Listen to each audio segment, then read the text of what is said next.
Next, the I-765. Some portions of it may not apply to you. Let's get started where it says Start Here. Since you're applying for a STEM extension and it's not your first time applying for OPT, you should select 1C, which is renewal of my permission to accept employment. Then in part 2, information about you, input your family name, given name, and middle name. In the next side of the form, for additional information on names, you should write any additional names that you use. Part 2, it's your US mailing address. If you have a valid mailing address, like your house address, you may put your address here. However, if you don't have a valid mailing address, you can use a family or a friend's address. Question 6 asks if your current mailing address is the same as your physical address. You will select yes or no there. If it is no, then you'll have to write a physical address in sections 7A through 7D. Under other information, number 8, alien registration number. The A number is your USCIS number on your EAD card. Write that number here. Number 9, USCIS online account number. Leave that blank. Number 10 and 11, select the right answer. Number 12, have you previously filed Form I-765? Well, since you're applying for a STEM extension, yes, you have. So you'll have to select yes here. 13A, has the Social Security Administration ever officially issued a Social Security card for you? Select yes here. If you don't have a Social Security number for some reason, then you can apply for one here. But most of you will have a Social Security number. So in 13B, you can enter your Social Security number. Once you enter your Social Security number, then in item 14, you can select no, and then we can move on to item 18. In item 18, A and B, you should enter the countries of your citizenship or nationality. Please check your passport for that information. In sections 19A, B, 19C, the city, state, and country of your birth. Then in item 20, please write your date of birth. In item 21A, it is asking for your form I-94, arrival departure record number.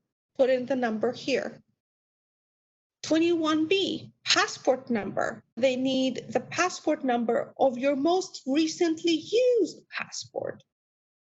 21D is the country that issued your passport. 21E is the expiration date of your passport.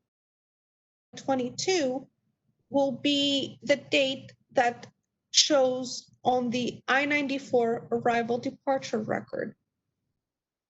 Then place of your last arrival into the United States can also be found on the I-94 arrival departure record. Item 24, immigration status as your last arrival. For most of you, that's going to be F1. Please enter F1 student here. However, think about the last time you entered the United States. If for some reason the last time you entered the United States you were on a different status, then you'll need to put a different status like H4 or B1, B2, or A1 status here. Item 25, your current immigration status. Enter F1 student here. Item 26, student and exchange visitor information. That is the CVIS number. The CVIS number can be found on all of your I-20s. Item 27, if you're applying for a STEM extension, you need to put C3C.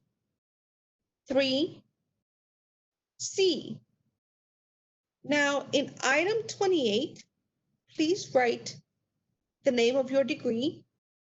In 28B, employer name as listed in E-Verify, so they need the official name of your employer. 28C, employer's E-Verify. Please put the E-Verify number here. Be careful. It's the E-Verify number that they need, not the EIN number. Skip item 29 and item 30, as well as 31. Go to part 3, fill out the applicant statement and your contact information.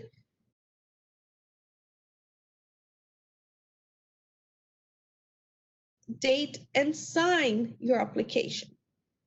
But before we scroll down further, skip section 4 and go to part 6 for additional information.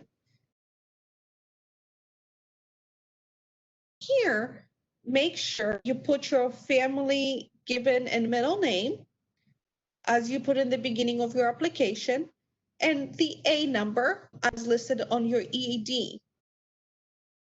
And then here is where you put some information about employment or other visa statuses or additional information that you would like USCIS to know.